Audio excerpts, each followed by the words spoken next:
Hey everybody, thanks for tuning in for another Tuesday Tea Talk and another face mask. May not look like it, but I'm going to come close to the camera so you can see my face is shiny and it's kind of tinted red. I'm doing a new face mask tonight. I haven't tried this kind yet.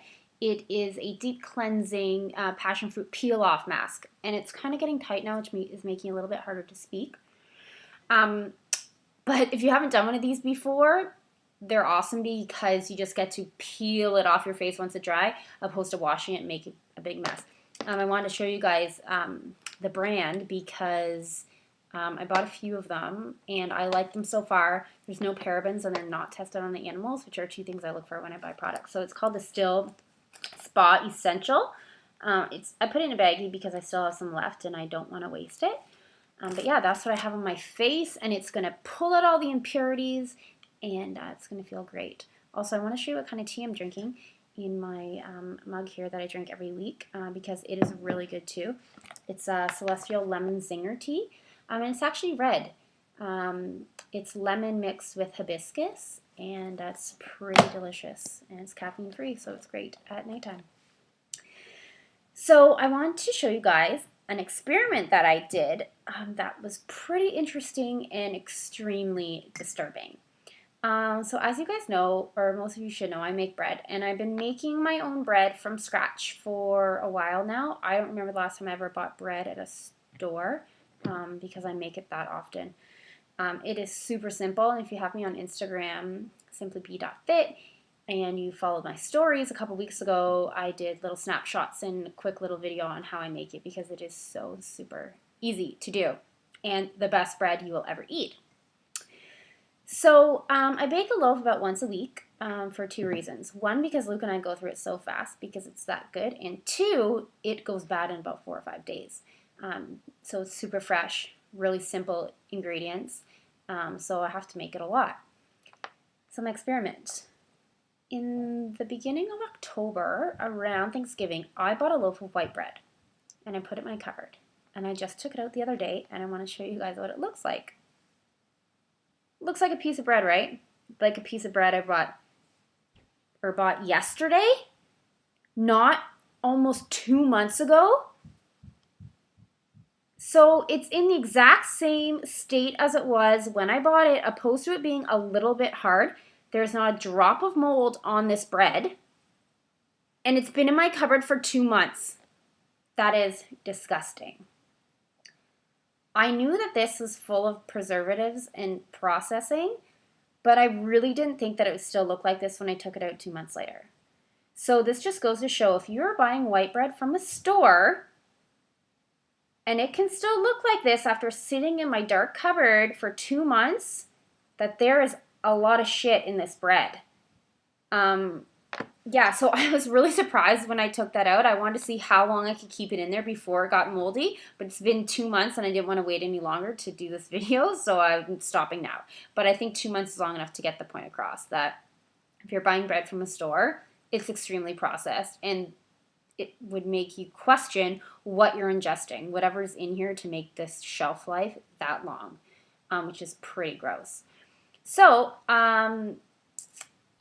on my website, I do have a post on how I made my bread. If you just go into search option and type in bread, you'll find it. But I'm quickly going to tell you as well because it's that easy.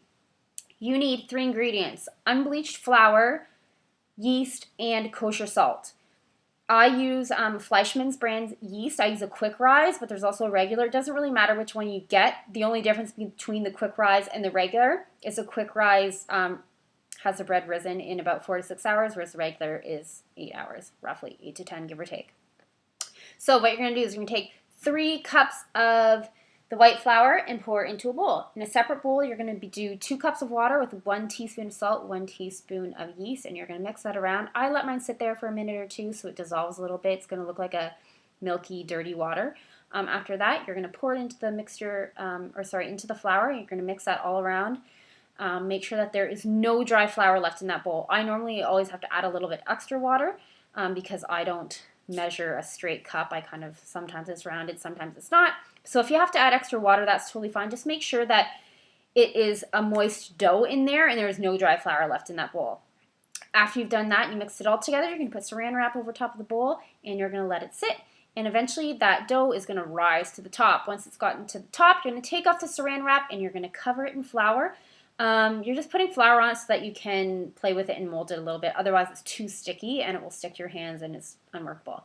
So you're going to cover the top in flour, and then you're going to take a bowl and you're going to scrape the sides of the bowl to get it all off and into the middle. Play around with it just a little bit, just enough to kind of get it in that shape. You're going to preheat the oven to 485. And on a cookie sheet, you're going to put a piece of parchment paper with a little bit of cornmeal on there, just so that it doesn't stick. And then you are going to either put it on the pan. I don't use a bowl or a tin or anything. I shape it myself, but if you have a bread pan or something you want to put it in, you can do that, or something that you cook, say, banana bread in, you can put it in that as well. Otherwise, shape it, put it on the pan. You're going to put it in for 15 minutes at 485. And then you are going to put it down to 425 for another 15 minutes, and then boom, bread is done. And it is the best bread you will ever eat. I promise you that. And what I love about it is it's so diverse in the different things you can make. I make a cranberry lemon loaf. I make pizza dough and homemade pizzas all the time. You can make cinnamon buns. You can make regular buns. You can add Italian herbs and cheese. You can add whatever you want and make bread or buns or whatever, and it's great for a gift and for gatherings. So that's it. Yeah, I just want to come on here and inspire you guys to make your own bread and throw this if you have any of it in your house, because it just goes to show how processed that stuff is that you are eating. And yeah, so Wonder Bread and No Name Breads and everyone out there, I'm curious as to what you're putting in this bread and why it stayed in my cupboard for so long still looking like this. Like I said, it's pretty gross and disturbing. So I encourage you guys all to go and make your own bread. And that is all I have for today. I'm going to go peel off my face because it's getting super tight and shiny. Yeah, so I'm going to go finish my nighttime regime, get cleaned up here. And I hope you guys have a really good night. And I will see you next Tuesday with a different mask and something else to talk about. Have a good night, guys. Bye.